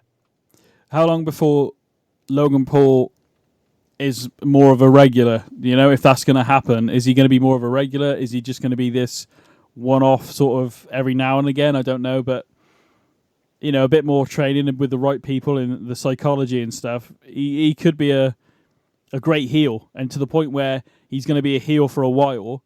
But once he proves himself to the WWE fans that he can go, which I think he's kind of almost done already. He's proven himself. You know, as it works, I think if you're a heel, eventually people start respecting what you've done and what you can do in the ring if you can put on good matches consistently, like a Seth Rollins. You know, so yeah, and I think what people respect too, BenNy, is they see he shows up and works and he cares. I mean, sure, he's got the ego, he's obnoxious, but the guy's been successful, and I think, like you said, that's tailor made for the perfect heel, and if he can bring out more of the nasty type of demeanor of Seth Rollins, I'm all for it. I'm here. Let's have it. I'm here for that. If that is the way it goes, I don't think it. You know, that's just again guessing and picking up little parts that I saw this week on Raw. So we'll see how it goes. Main event in Montreal. Roman Reigns defending the title, the undisputed WWE Universal Championship against Sami Zayn, the hometown boy. Let's face it, that's what we tuned in for that pay-per-view for. No disrespect to anybody else on the card. That's what sold that pay-per-view, that PLE, whatever you want to call it. And again, so much stuff in this that is still yet to, you know, there's still more chapters of this story to go. There's so many more. That's what makes it even that much more like everybody's invested. I know I'm going to sound redundant, but it's just true. I mean, there's just so much more layers to this story. The match, I thought it was blimmin'. I enjoyed every minute of it. I couldn't take. It's one of those matches where you rarely look away from the screen. So it's one of those matches I wanted to see it. Like I said, ultimately, you know, in my heart, how cool would it have been if Sami had won? But in my head, Roman was gonna walk away, and we both said that, so we both guessed that. So we got that one right. So we got that one right. But what do you think of the match? And I missed the point. Sami ended up having a scratch on his torso, but I don't know where he got that from. He did. I did notice. Yeah, and I was wondering the same thing. How did he get that scratch? Just to show you the physicality in wrestling. That's a reminder there, a painful one at that. I'm trying to recall how that all came about. But I thought the match was just like you were kind of laying out there, BenNy. You couldn't look away. Montreal, he had all the fans. He had a lot of fans even here in the States and the UK that internationally that just wanted to see Sami Zayn. And I thought they did a great job in this match of the way the story was being, laid out, that there was hope for Sami. Even when, it seemed to be going against him, there was still hope. Hey, Sami's going to win this thing. And I thought they did a beautiful job of relaying that kind of intricacies. And, man, Roman Reigns with his banter with the crowd, Sami's wife and family members, and Paul Heyman, just his facial expressions. And you talk about just psychology and using – I'm always going to favor body language type of ways of speaking a message without talking. And that's what all of these guys did. Sami Zayn did it. I was just enthralled by the referees getting knocked out every time. Sami using a Superman punch, mocking Roman, insulting Sami, especially going back to his wife at the barricade. And even that conversation, the dialogue between Roman and the wife, that got me. That really made it seem real. That blurred the lines. It suspended my disbelief even for a second. So for those things, I enjoyed, because that's what makes us wrestling fans for any form of entertainment. So I just, this whole Bloodline saga, and then to get this match and what we saw at Royal Rumble and now Elimination Chamber, I was so happy for Sami. But I must say, Roman's just a tear lately. that's why I wanted to see him retain, and knowing that he had Cody at WrestleMania. I mean, it's hard to really go move by move and by segment. However, it was just a incredible matchup, and I'm like you, I couldn't turn away. It was just mesmerizing. There was so much going on. Because I actually had to go back and rewatch the show to remember everything, and I still couldn't tell you step by step. That's how just awesome this was. If I could borrow a line from The Miz. No, I agree. I'm struggling to remember absolutely everything. I do remember like Sammy kicking out of a spear, then another spear, and the fans were like, "Oh my god!" Yeah, the shock. Yeah. Jay stepping in between Roman after the ref. So the referee's knocked down. There's no ref. Roman's got a chair, and he's going to use it on Sammy. Jay gets in the ring and stands between Sammy and Roman. Roman basically has a go at Jay. Ultimately, hands Jay the chair, and we're all getting flashbacks of Royal Rumble with Sammy with the chair because Roman turns his back on Jay. But Roman gets impatient, starts pushing Jay in the face. I couldn't quite catch what Roman was saying to him in that moment, but I couldn't either. I was trying myself. Yes, yeah. And then ultimately, Sammy gets back up, goes to spear Roman. Roman sidesteps, and Sammy accidentally, or I think it was more of an accident, but spears Jay. So does that leave it open to, will you attack me, Sammy? But did he? He didn't, but he kind of did because of Roman stepped out of the way. So who was Jay there to help? Was Jay looked conflicted to me, so I couldn't quite. I think I was leaning more towards he's there to stop a beating on Sammy, but at the same time he also did that thing of looking down and not looking at Roman. Like he's still somewhat servitude or scared of him, whatever. Yeah, that's what makes me want to tune into Friday night, because I'm hoping we'll get more answers. I always like that kind of part to a storyline or a matchup that's all part of the that's relative to the story.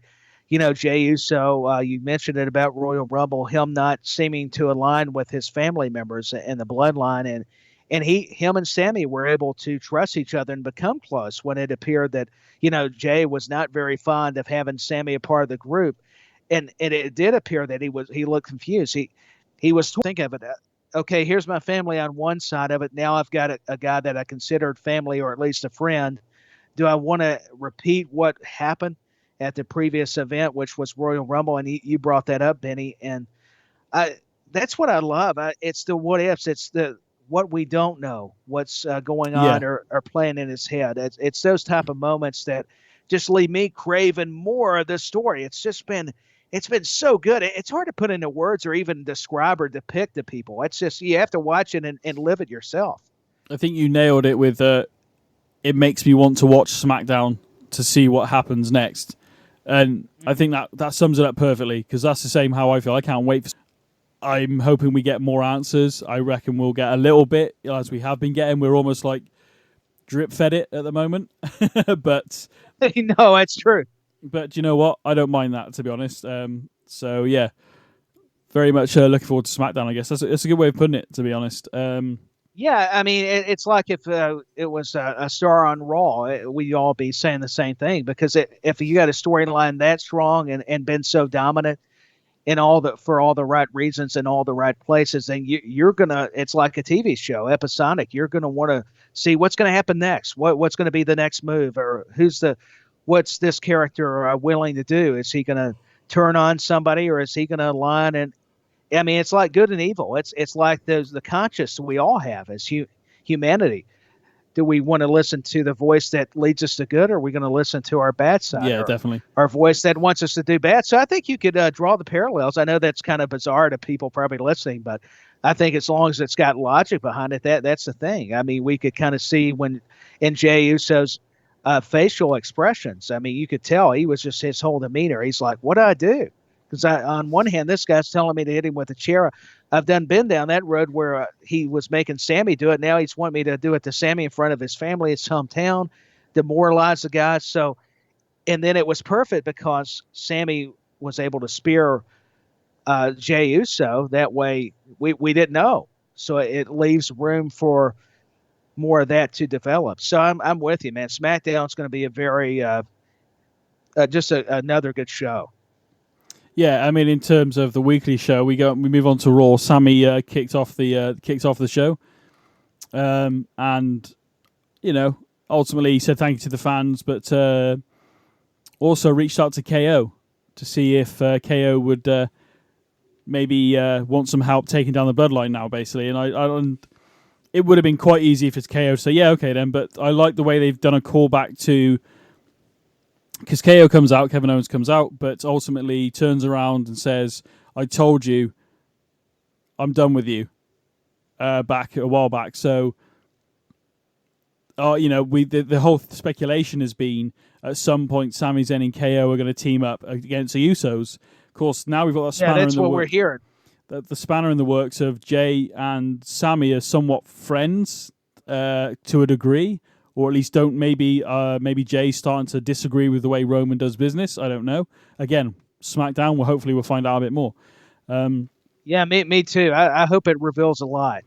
But I definitely feel like this is possibly, at least again, we could be being teased here. Now, I don't know if you heard last week's show. I read a really fascinating perspective on this whole bloodline Sami and everything. Now at the Rumble, I think I said on last week's show, so people who listened to last week's show are going to remember. But if you didn't, basically the story, the theory is that when Roman said there's going to be one final test for you at Royal Rumble to Sami, that actually the test began at Royal Rumble, and could it be that Sami is still in the pocket of the bloodline, and this is one massive swerve coming our way for WrestleMania? So it's just a way of testing Sami.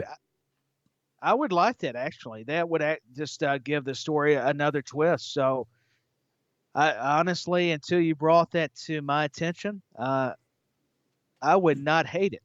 That would, well, I hate to overuse the word that.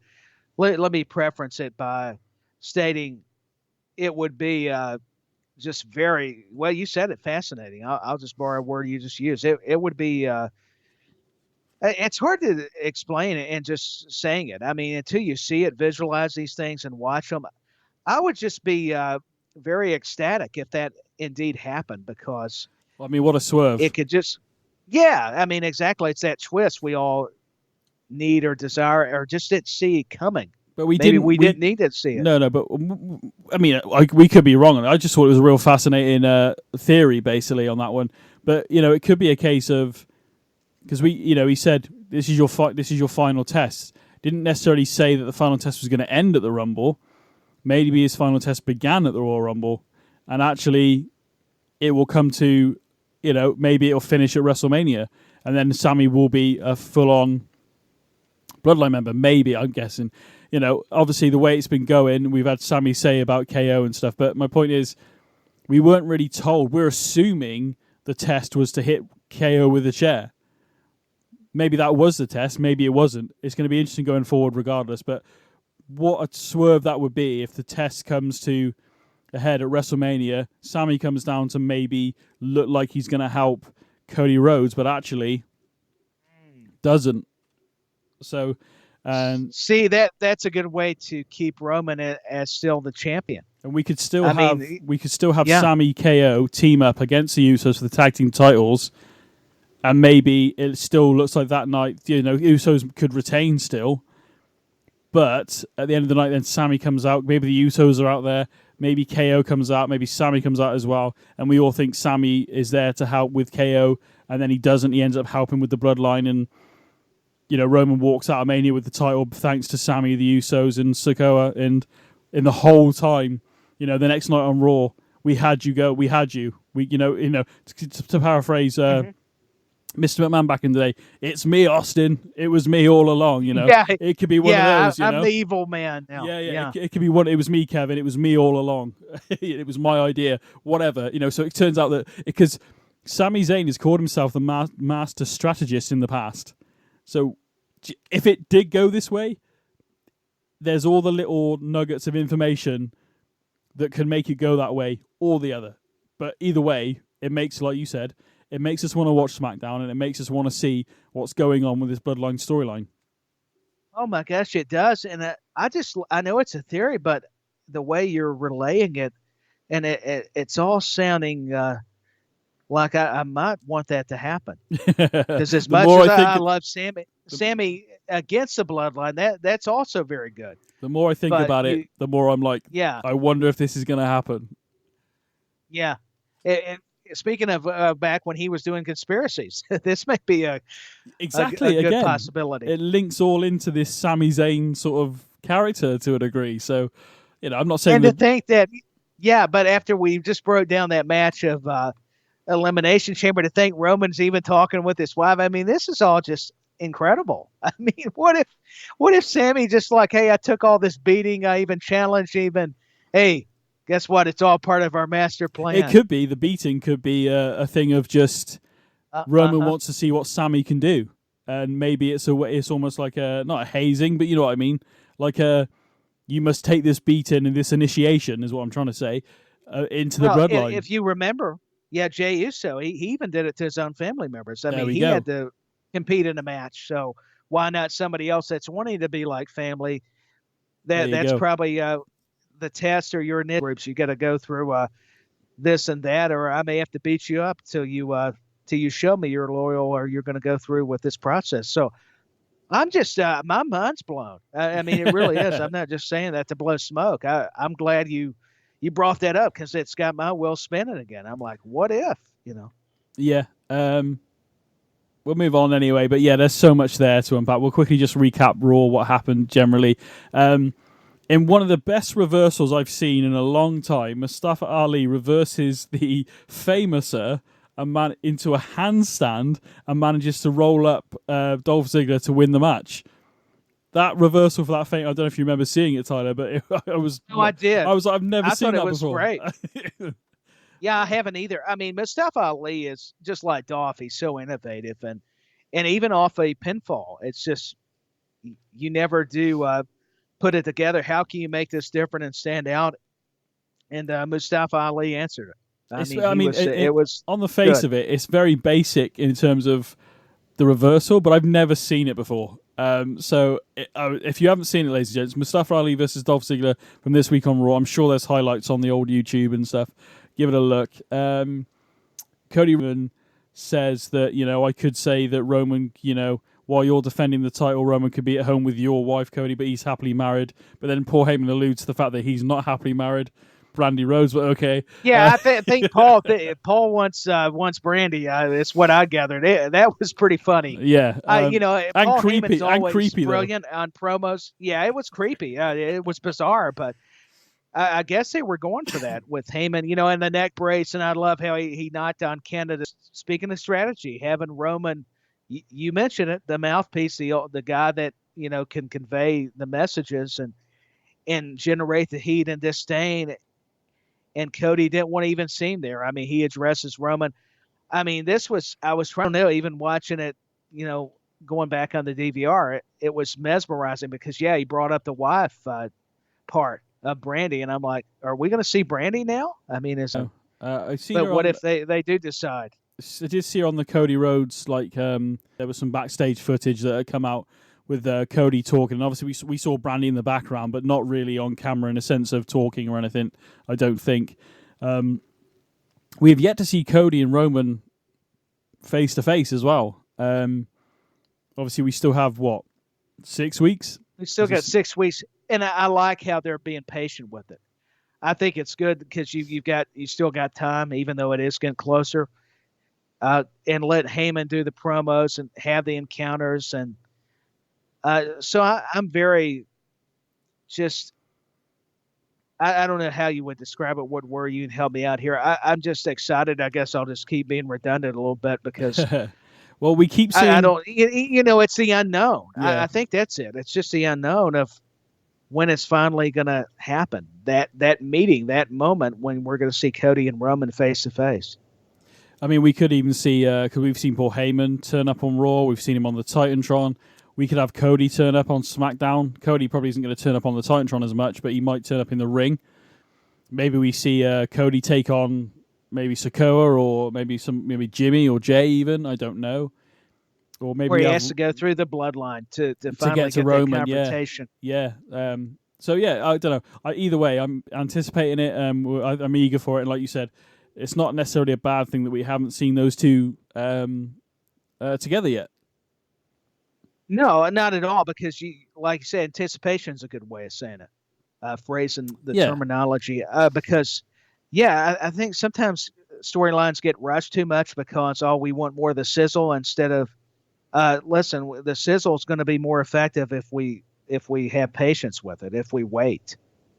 Yeah, exactly. 100%.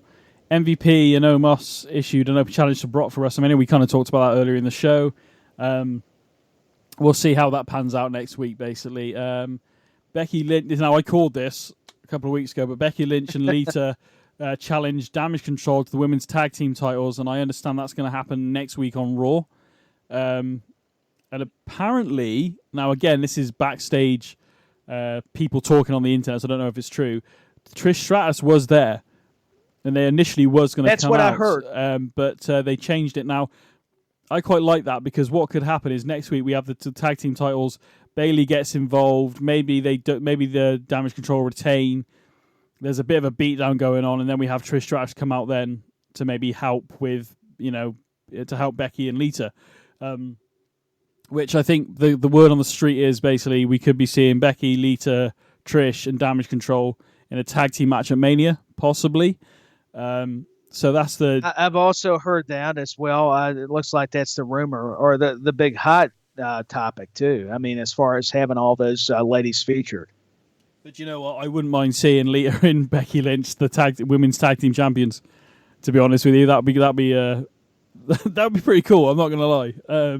No, I wouldn't mind it at all because I like Lita with Becky Lynch. I like the pairing and Damage Control as well. So the whole segment, Bayley segment, delivered what it should have. I mean, it got this match set up because it called the bluff of the women's tag team champions, Dakota Kai and Io Sky, and Bayley helped, of course, and to see Becky and Lita with the comeback saying, "Oh, so you're scared," and remind them of all their accomplishments. So it made the champions feel like, oh, maybe we need a challenge. But then before they could do it, Bayley not disagree, but agreed.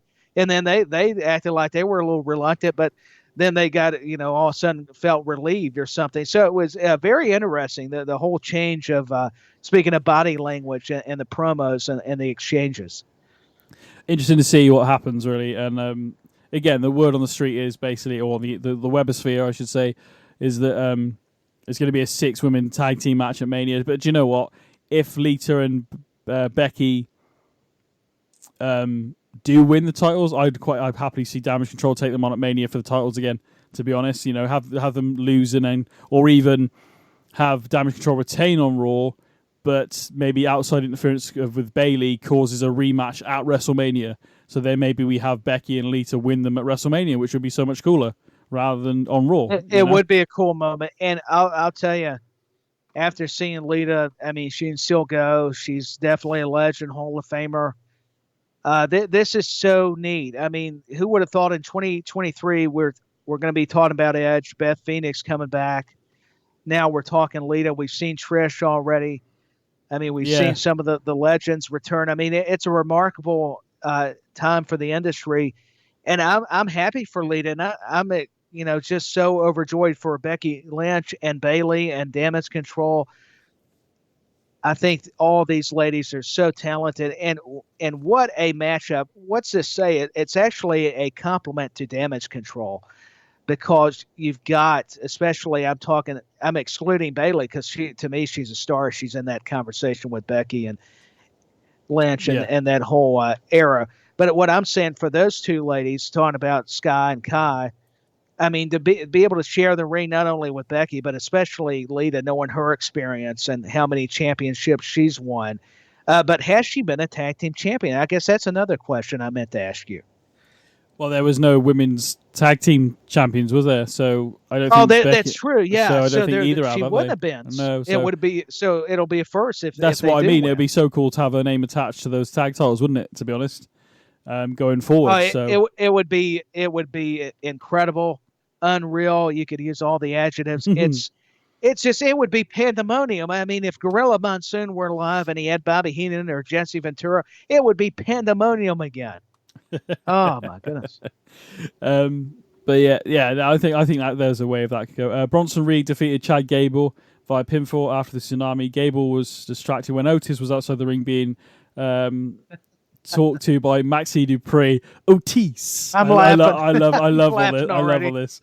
I did too. Because it's not the first time Otis. I want to be Otis. Oh yeah, Otis. Yeah, if I'm getting her to talk to me, I'm like, hey, I'll be Otis. Otis is a bit of a player, man, because he's had Mandy Rose chat him up in the past and everything, and all that storyline going on. This guy's a player. Yeah, man. hell yeah. He's had Mandy. He's had and good for him. And poor Chad Gable's got the look, and he's wanted to pursue his modeling career, but they're not interested in him. They want Otis, man. I mean, is this the start of possibly Alpha Academy going separate ways ultimately? Otis obviously is a bit of a goofball, but I loved it when Maxi Dupree called him Otis last week, and he did he said Otis, and he like moved his eyebrows and everything. Otis. It's so funny. He was like, that's a foreign word to me, but I'll go with it because you're pretty and you're paying attention to me. It's funnier because he's already been told off for eating a hot dog, and he's got mustard on his face. She's like really like enamored by him and calling him Otis, and he's like, ooh, Otis, and he moves his eyebrows, mustard on his face. If you haven't seen it, ladies and gents, go and find it on YouTube. It is absolutely hilarious. But in terms of nothing says modeling like having mustard on your face. How long before Chad? Yeah. How long before Chad Gable slaps Otis in the face and we see a different Otis, not this comedic, fun-loving guy? How long before we see this guy just snap and use that strength on his former, possibly his former tag team partner?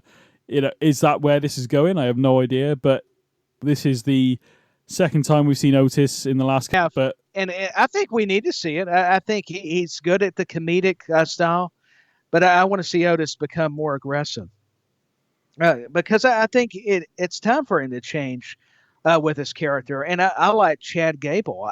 I'll tell you, for Chad Gable to pick up Bronson Reed like he did and do the suplexes. Yeah, that German suplex when was Austin amazing. Theory picked him up at Elimination Chamber. How strong and powerful are some of these guys, and we underestimate their power. I mean, I was wowed. That German suplex on Bronson Reed from Chad was like, holy crap. So, but I think if Otis and Chad do go their separate ways, I've got a funny feeling that Chad Gable would be the heel in this. Even if we see Otis become more aggressive. At the I could be wrong on this, obviously. Obviously we're speculating about them splitting, but we could definitely see. I just feel that Otis is more the fan favorite at the moment. Yeah, Otis has got more of the fanfare. I think Gable, even if he's being comedic, which he is a lot of times even now, but it can turn it on when he's in that side that wrestling ring. I think he's got more of the personality to be more the heel, where Otis, like you said, he's more the fun-loving guy, but if he needs to be more of the aggressor, he can be. Yeah, definitely. Well, we already spoke about a little bit about Edge taking on Austin Theory. Austin Theory with a pinfall over Edge, but this was caused by the fact that Finn Balor kicked Edge in the head from the outside the ring and into Theory's arms into the A-Town down. Theory retains his title against Edge, and then we had Finn Balor. You talk about aggressive, Tyler. 3 coup de grace on Edge. So he was ruthless. I mean, he was making sure that they're not in the rear view, like Corey Graves said. Edge thought they were just going to be in his past already. He was looking ahead, and Finn Balor was there to remind him, not so fast. We're still going to be much in your way. So I'm not done with you yet. Like you said, it's leading up to WrestleMania. It's got to be. I think we need to have another match against those two, and I think it'd be amazing at Mania in theory. No pun intended there. One last thing I want to mention quickly is Seth Rollins. We already mentioned him earlier, but he did defeat The Miz. The referee had to stop the match after Rollins hit Miz with several curb stomps, forcing the referee to intervene and stop the match.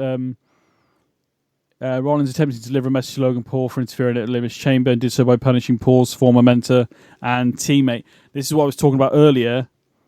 If Logan Paul gets under the skin, which it seems like he has, and maybe even beats him at WrestleMania, which is 60-40 at the moment. But we could see this more aggressive, sadistic side of Seth Rollins, which I think we kind of saw this week on Raw with the Miz and the curb stomps. Yeah, he was teasing it. He was, and that's true. You don't put it together all the time. Maybe we do. I'm just, speaking for me, that the Miz was the guy that introduced Logan Paul to the company. I mean, they were in that tag team match back at WrestleMania, but it was Logan Paul who turned on the A-lister. And to see Seth Rollins do the multiple curb stomps, yeah, it reaffirms that more ruthless side to Rollins' character concerning wrestling. And I'm all for it.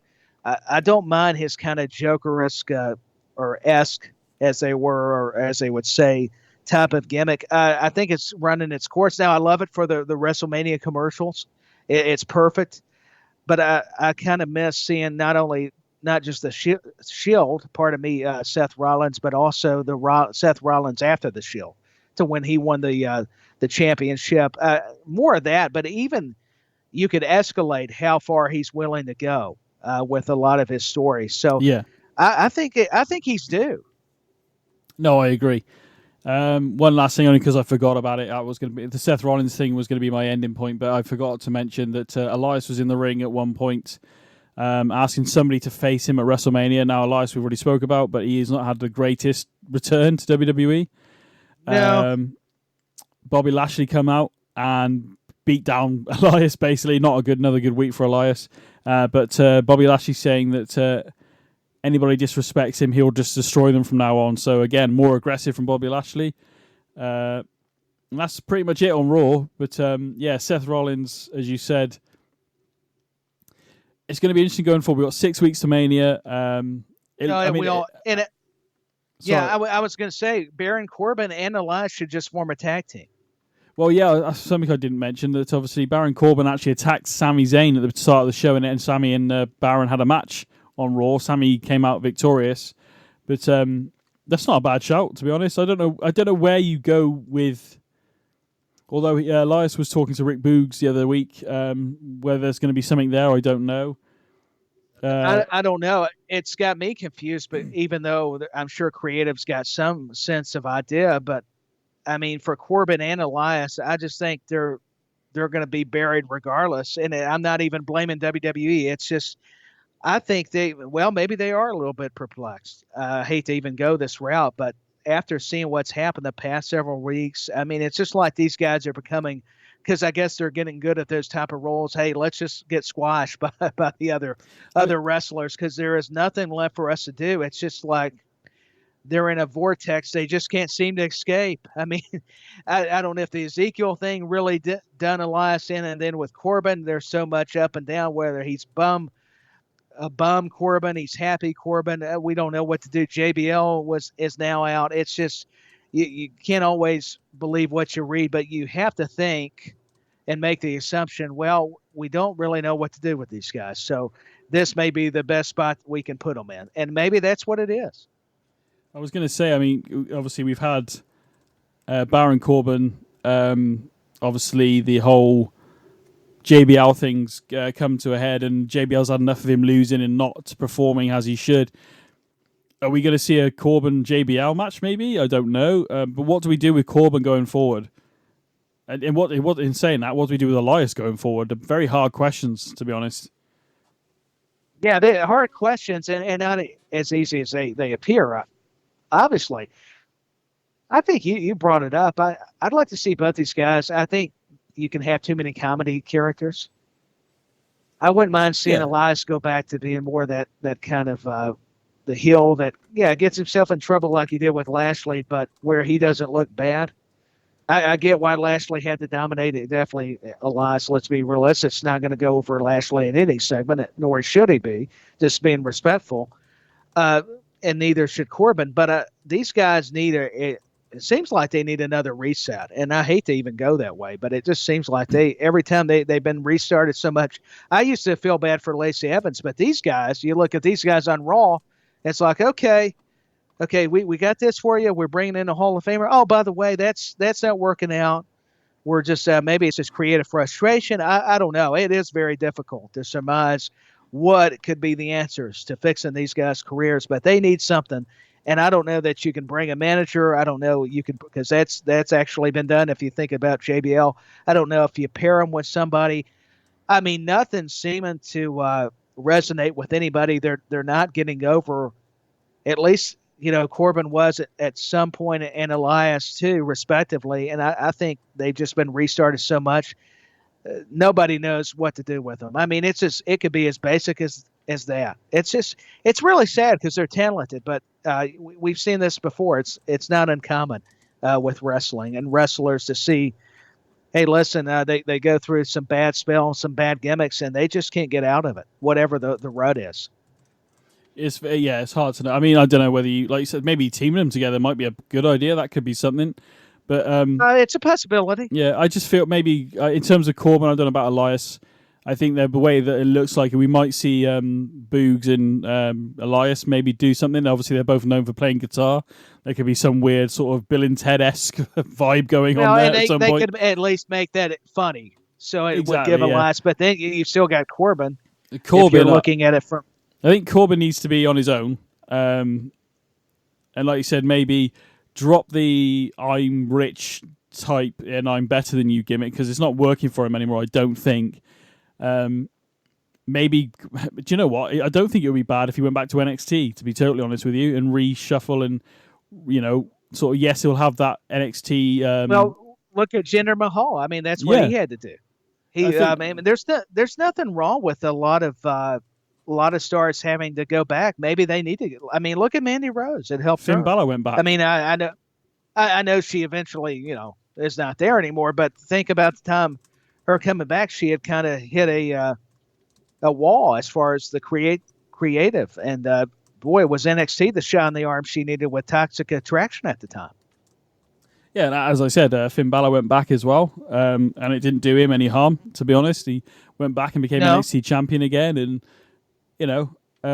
so yeah, not necessarily a bad thing. I do feel maybe more of the Lone Wolf-esque. Maybe bring it up to date a little bit more. I don't know what that looks like, but change his whole look. Maybe put a beard on him, a big beard. I don't know. Just something's got to change, definitely, hasn't it, on all of these guys? He just needs a lifeline. He needs help. I mean, seriously, this guy just needs a boost.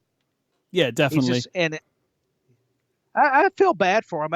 As much as they're good at making you not like them, and that's the gist. I just feel so bad for their behalf, or on their behalf. Let me re-say it to get it right. It's just, I don't know where you would go. You're right. It's so hard. I mean, what do you do with them? Hopefully we'll find out relatively soon. Maybe we'll get through Mania and maybe... Yeah, hopefully. It'll help to boost them. I mean, the fact that he attacked Sammy was pretty good, but the fans like the fact that Sammy beat him.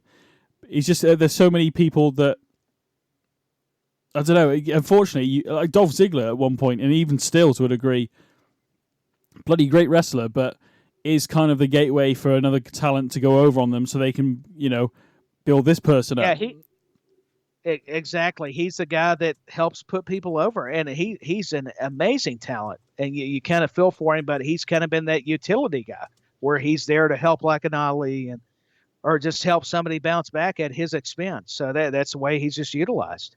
Yeah, 100%. Well, I think that's pretty much it for this show, Tyler. Thank you very much once again, buddy. Oh, you're welcome, Benny. It's you finally won one, and I'm proud of you. I'm happy, and only for you to lose again. But enjoy it while you can. I will enjoy it until WrestleMania, at least. Anyway, could be interesting. I might win night one, and you might win night two. You never know, or vice versa. I mean, it's very plausible. I mean, I'm talking a lot of smack, but it could backfire, and that's bound to happen. Mate, you've won every pay-per-view PLE since Elimination Chamber until now. So you're ahead of me. You've got so many wins. So let me have one at least, man. Yeah, I know you need to have one, but here's the thing, Benny. We're never satisfied, are we? No, of course not. I'm spoiled. It's what happened. I got on this winning streak, and I don't want to slow down. I don't blame you. Where can we find you on the old interweb, and what you're up to, and I see you're starting to do some more softball stuff again. Is that right? Softball. Yeah, that's coming up. A new softball season for the high school team. The girls that play softball. Very honored to be doing that for the second year coming up. So yeah, we'll be doing that.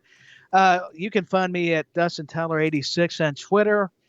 You can find my writings and some other podcasts like that. Well, specifically the Weekly Report on WrestleBuddy.com. Also, their sister website, GeekBuddy.com. You can find me on In the Corner with the great BenNny Mack. And so go fickle yourself. Get the T-shirt. Cheap plug.